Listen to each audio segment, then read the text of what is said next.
नमस्कार। हेर्नुहोस् है, आज यहाँ आलुको हार्भेस्टिङ हुँदैछ। आलु चाहिँ अब पहिली जमानामा हाम्रो बुवाले अब झापामा चाहिँ करिब 1 बिघा जग्गा चाहिँ आलुको खेती गर्नुहुन्थ्यो होला। यति धेरै आलुको रास फल्थ्यो।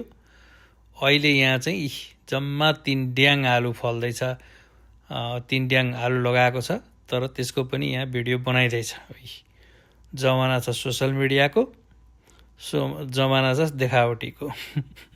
त्यही भएर यहाँ म यो भिडियो बनाउँदैछु। यो अमेरिकामा सानोतिनो यो खेतीपाती यहाँ हुँदैछ।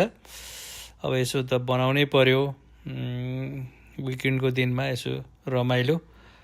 अब देखाउँदैछु है म यो आलु कति फलेको छ भनेर। अब यो लास्ट मार्चमा रोपेको आलु, यो अगस्त आज 1 यो खनिँदैछ। अब कति फल्छ आलु, अब हेर्नु होला। यी कति फलेको छ हेर्दै जाऊँ।